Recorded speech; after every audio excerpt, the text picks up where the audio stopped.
Yes, good morning and welcome. You're watching Citizen TV. This is a Power Breakfast. It's time for us to take a look at the headlines this morning. Very interesting headlines. My name is Freddy Ndimuli. Uhuru Raila clash over chaos claims. That's a big headline on the Daily Nation today. Campaigning in Mombasa, President accuses Odinga of plotting a cause of chaos, culminating in a boardroom-derived government. We've gone back to the talks of Musumkate, whichever government, form of government that would mean. On the front page of the Standard, thousands at risk of losing land. There's a state audit task force appointed by Lands Cabinet Secretary Jacob Kaimenyi recommends action after it exposes irregularities in 180,000 leases countrywide. This could affect you. It's a story that you may want to read for those of you who own land. Other very interesting headlines, and I'd mentioned this earlier, to do with senior citizens. I still love Kibor, says ex-wife. Jocelyn Jepkoech on the ups and downs of her 5-decade marriage with Tycoon and her unending hope that he will one day see the light. The story is on page 5 of the Standard. It has to do with that divorce battle in court between 83-year-old Jackson Kibor, that's a businessman from Uasin Gishu, and his wife of 52 years. Yes, very interesting. Also another positive headline, Granny 80 earns second degree. An 80-year-old woman has gotten a second degree and she's now hoping to pursue a doctorate degree as well. These are some of the positive headlines on the Standard. On the inside pages of the Standard, this one we'll definitely get to discuss. On page 4 of the Standard, Governor bans women from wearing minis. Yes, this is West Pokot Governor John Lonyangapuo. We've hosted him here before.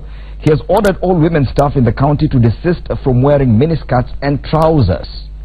Yes, this is happening at the county level. Let's start there. Gentlemen, some of these powers you didn't know the governors had. Yes, that you can actually order government staff not to wear certain types of clothing. Miniskirts, trousers, and all men to wear suits. Well, we're just commenting on the headline, so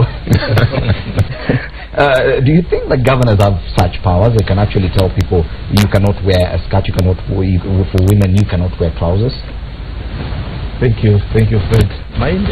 Oh, sorry. I think I am yet to introduce my panelists, and I think we've had quite a lot of discussions. I think it's that story working on you before we even started. Sorry for that, gentlemen. Of course, Emmanuel Wangwe, MP Navaholo, Jubilee Party MP, Karibu Sana. Next to him, Bwana Joseph Simeha, political strategist. You have so many titles in the media, but we'll go with political strategist. And Dr. Sam Kamau, analyst. Karibuni Sana, gentlemen. Now we know who you are. Let's start there. Do governors have such powers? Thank you, Fred. And I must say I'm very happy to be on air today. I feel they've gone too much for them to say they want to dictate what to do in terms of the dress code. Let them live. First, it has to be voted for in the House, whichever local authority, the county government they want to impose on it. Upon being voted in, being debated by the MCAs, then they can put such a ruling to the people. Yes. But from the national law, because of course the county governments are subjective to the national law, I don't think if that governors have such powers to decide on how to wear and what to wear, as long as it is decent. Yes. What about the county assembly? Because Wangu here says that yes, it can go through the county assembly, but does the county assembly have such powers that you can actually go and decide what people should wear? Not at all. They cannot, and even if they attempted, that would be overturned by a court of law, because it's not in their purview to decide and impose. Worst still to impose on people what people should wear. I think he should, Lonyangapuo should calm down. I don't know what kind of excitement that is, even to impose suits and ties on people. That means that I would never work in his county. The way you dress, I don't wear suits and ties. I think he should calm down on that. It's a bit of excitement. That is Pokot, isn't it? Yeah, that is a place. Pokot, yes. That is a place I have been and seen women, walking bare chest without anything at the top. Hasn't he found that offensive? Well, yeah, and it's considered decent, it's fine. But it also goes to show how governors, once they assume these positions, the kind of power that gets into them. It can be a bit overwhelming, don't you think? That you become governor and all of a sudden you feel, wow, I have so much power, I can dictate what people do. Yeah, definitely, of course, and the way it comes out that he has banned the way the but I think I understand maybe the concern is when you're trying to impose some level of modesty in terms of dressing and what is acceptable, but I think professionally, if people can be left to interpret what that would mean. Maybe it's a conversation they had with the staff and say that we expect some level of decency and modesty in our wearing, without saying, of course, that banned miniskirts or wearing of trousers, because at times, some of these people are quite or he's trying to impose his personal values and views on the entire country staff, which I think is well, that's one of the headlines. It's on page 4 of the Standard. The governor bans women from wearing minis. That's John Lonyangapuo, professor. He's traveled. He's widely traveled. Now he's become governor and decided miniskirts and trousers for female staff is a no-no. Well, very interesting. We just wait to see what that will happen. But it's something that will definitely be challenged in a court of law if at all you decide to deny, because he says that those who go against this directive will definitely be punished. Yeah, if he imagined that that is a lawful directive and tries to impose it, I'm certain that it will get challenged in court. And you realize that what the story has captured mainly is what it imposes on women. Well, there is something about men also in suits, about suits and ties, but what it imposes on women that don't wear miniskirts, don't wear trousers, when in fact in our nation now trousers for women or trouser suits are considered formal wear, very decent formal wear. So as you say, he's a man who is supposed to be well read, but the reading hasn't taken the village out of him. It's very interesting. We wait to see if at all that will actually take effect in West Pokot, and probably if at all we could get other headlines similar to this where other governors are trying to change a few things here and there. The other very interesting stories on page 5. I still love keyboard despite divorce, says former second wife. That is one of those stories we will be following as well. But now back to the main headlines today, and those have to do with the politics. And the photo on the front pages of both the Standard and the Daily Nation have former Mombasa Senator Hassan Omar shaking hands, or rather being welcomed to Jubilee by President Uhuru Kenyatta and his deputy in Mombasa. It's very interesting. I've hosted the former senator on this panel before. He's he has very strong political views. He's a man who stands on his word. But this season, it appears everyone can change their words. Now, one of those quotes that I've seen even on Citizen TV, it's also on the dailies, and that quote, if I may find it, he says that it will not happen that Ali Hassan Joho can be governor and Raila Odinga can be president of this country. That cannot happen. Do you think this is something genuine? You are in Jubilee. This is a season where you're harvesting all those people who lost at the August 8th election. Do you think they're all genuine when they say these things, or is it just political pronouncements just to endear yourself to your newfound home? Thank you very much, Fred. First and foremost, I want to correct you that we are harvesting those people who lost. That is an overstatement. I would want us to put it very clear that this is a season. We are looking at 26th of October as a date of a fresh election. So we have people who are ready and ripe to make a decision and move to whichever coalition they want to move.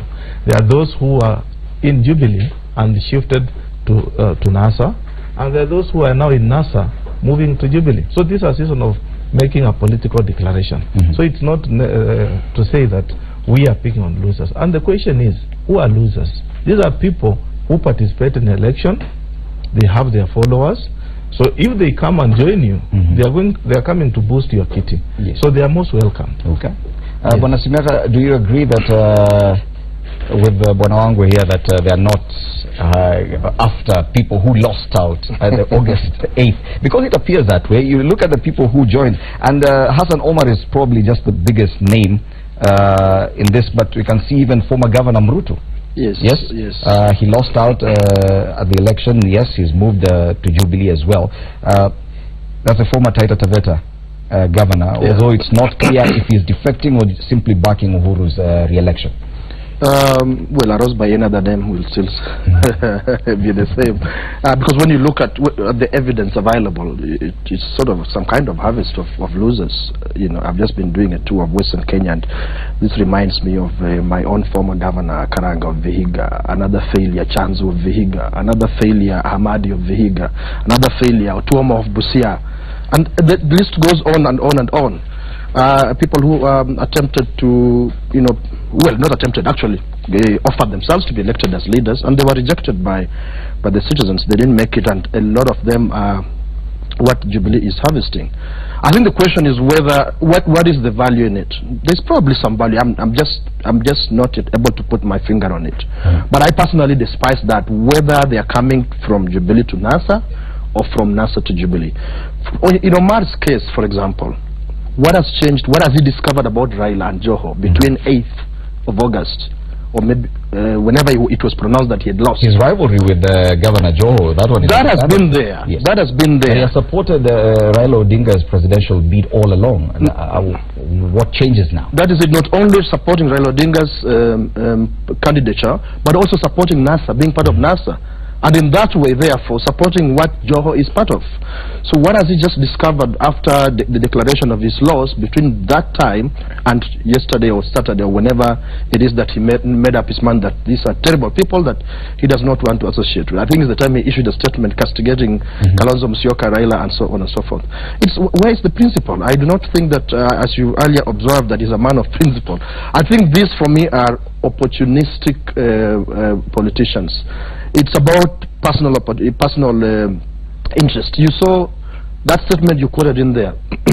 For him now, it's become something so personal about Raila as an individual and Joho as an individual, that if there's anything he can do to frustrate whatever they stand for or whatever they're against, it will make him happy, and that's all that he's doing. Do you think they're just trying to channel out their frustration after losing out in an election? Because there's a lot of pain, I'm sure, when you lose out in an election and you're trying to blame someone for that loss. Don't you think Hassan Omar is trying really hard to blame someone else? Well, that may be the case. I think it's important to look at Hassan Omar's case. It's unique in a sense compared to the other defections, but what we have seen is over the last couple of weeks, we have seen these defections, or even the so-called losers, and my brother prefers to use the term failures, or people who lost in the previous spot. But I think what we have seen in terms of, if it was one isolated case, is different, but when you see it is a pattern, the only thing is that the movement seems to be in one direction. We have seen most of the defections happening from NASA towards Jubilee, which signals two things. Maybe the first one, of course, is the bandwagon effect. There's a sense in which these people are finding a home in Jubilee and creating that impression. It keeps happening every week. It would have the effect, of course, partly on NASA supporters to create a sense of disillusionment among them and wondering why are we also not harvesting. And because some of these people, you're looking for. Yes, actually I'm trying to show that value, but in Jubilee's favor. Exactly, but the second thing, of course, is that this can serve to give Jubilee some level of momentum and bragging rights that everybody is joining us. But the other signal that it sends to mostly, the people is that, or the NASA supporters, why is it that people who lost within Jubilee have actually stuck in the Jubilee team and are actively participating in the campaigns, but on the NASA side, they seem to be defecting? Is it that Jubilee has more to offer them than NASA can offer, and is it that they actually believe it can create that impression that perhaps they see the inevitability of Jubilee maybe retaining power? But I wanted to focus on Hassan Omar because he's very different. Like you said, and I've known this gentleman from back in 1998 in my campus days. I used to see him as somebody who stands for something and has very firm, and he's very passionate if you listen to him talking. I would say initially his move shocked me a little bit, surprised me, because I have always considered that perhaps his ideology and philosophy would be incompatible with Jubilee, so to speak. But politics is also about expediency, and also seeing now that I have lost, and it's significant because he's the Secretary General of Wiper Party. So he was the Secretary General. This is quite significant. So that movement, of course, and even the newspaper captures it as one of the biggest catch. Politics is about expediency. If he sees that he has a future or he does not have a future within NASA, and see there is something in Jubilee then he jumped ship and is able to help Jubilee build momentum. But how he will reconcile, of course, himself with the past pronouncements and his active role in his combat with Jubilee will be very interesting. And of course, Bonawangwe, yesterday, when Omar, while addressing that gathering, he mentioned a few things. Initially, when he resigned from Wiper and he lost out of the governorship race, he had indicated he's going for further studies, at least going away for a while. Now he seems to have changed mind, and he says he had a discussion after his loss with none other than Deputy President William Ruto, and he said, and I quote, "When I told him of the plans to go for further studies, he asked why I was taking myself out of the political arena." Do you think he's been offered a proper, genuine lifeline, and now he thinks, okay, he feels he can actually genuinely revive his political career? Thanks, Fred. Fred, in politics is a very funny, a very difficult environment, and one has to play his politics smart. And once you are a leader, as Hassan has been, you have followers with you. You must know how to navigate with your followers. At a time when you don't have a proper direction, you must declare yourself like you are in a safe hand, yet at the same time you are planning your next move. Therefore, when Hassan said he's going for further studies, as he was reaching out to his next move, that was a smart way to let his supporters calm down, do not veer around and feel like they've been abandoned. So I feel when he reached out to His Excellency the Deputy, it was a wise idea. What he has been offered, I don't know if there is any offer, but what I know is he has a space in Jubilee. Let him come as he has come. We take the ship to the next level. Yes. Yes.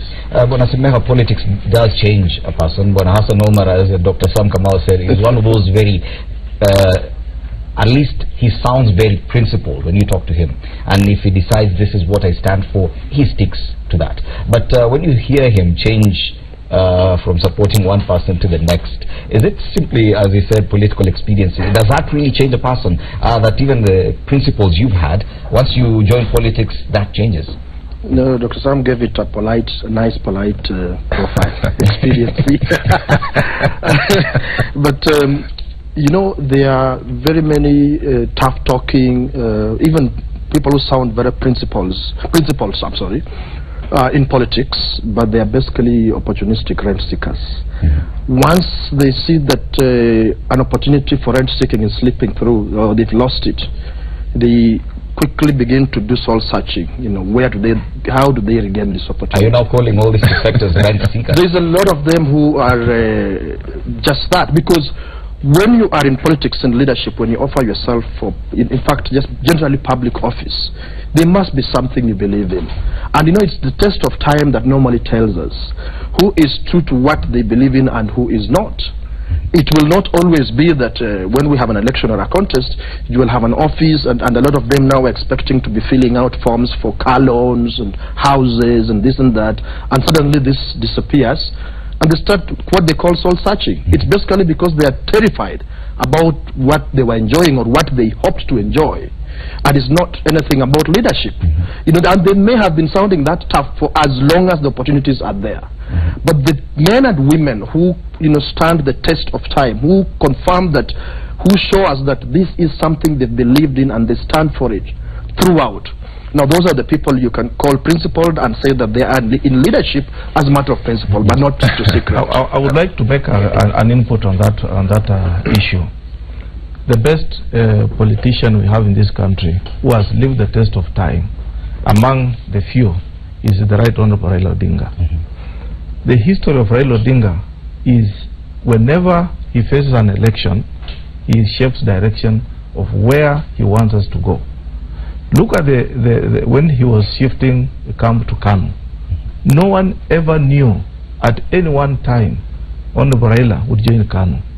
But when time came for him to do so, he had to move in. Therefore, there is nothing to do with a politician looking for or seeking for rent when he's making a shift.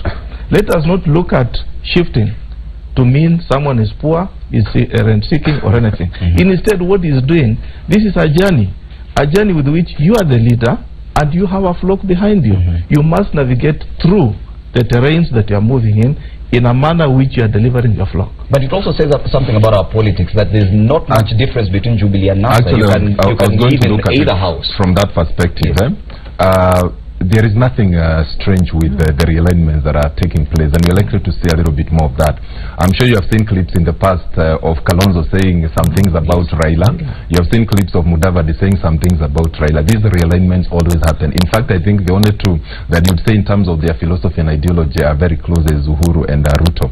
But when you look at the coalitions that always come up with every election, you see it is people who come together based on certain specific interests that they have and think that if we come together we can achieve this. Now, looking at Hassan Omar, I have said, because I've known him from my campus days, when he came to my university and gave a passionate speech and stirred something within me. So I know he's a man of conviction, but when it comes to looking at the current political scenario, there's the aspect of personal interest, but also the thing of looking at the bigger picture. Where is my future politically? Now, I wanted to again focus on Hassan Omar because of one significant thing. He has a sharp brain, he has a sharp mind, and he's well spoken. And I think if you have hosted him on a couple of panels, you see his expression. In a sense, then I would say that NASA has lost an important foot soldier in terms of how he articulates issues with conviction. And if that is going to be something that Jubilee can deploy, or we actually see the need to deploy in terms of campaigns and how he articulates his messages. For example, yesterday in his defection, he said something that was quite significant. He said, in this country, minorities are protected by the law. People who come from big tribes, for example, big communities, the minute there's an agitation for me to move out of office, there's a sense in which, because of the numbers I command, people looking at my second name, people look at the political risk of antagonizing me. But he was actually referring to Isaac Hassan, saying that since he doesn't come from such a big community, so to speak, in terms of the number of votes, it was easy to push him out. And I thought these are some of the things that Hassan is able to bring out in terms of discussion, even without looking just at politics. He would be an important asset in that sense, that Jubilee now has a voice, somebody who is able to push in terms of their narratives and how they want to people. But it also takes something away from NASA. We must agree that this kind of loss, Ababu Namwamba, Hassan Omar, people who previously were very staunch supporters of Raila Odinga, now you see them moving to the other side. To NASA, although you may ignore and say these are failures or losers, surely it must be a loss to some level. Well, of course, if even just one person, one ordinary person moving away, they move, if it's about votes, number of votes, they move with their one vote, and so on, and the articulation of issues, as you are saying. But what I'm saying is that what is at the base of these contests, and I think that is what perhaps makes the difference between the arguments of Mheshimiwa and my arguments. What is at the base of the contests between NASA and Jubilee? For many people, and even a few people, some people in NASA, it's about winning this position called the presidency. Whereas if you really observe NASA closely, you will find out that there's no excitement and sole interest about winning the presidency. It's about what direction we need to take the country.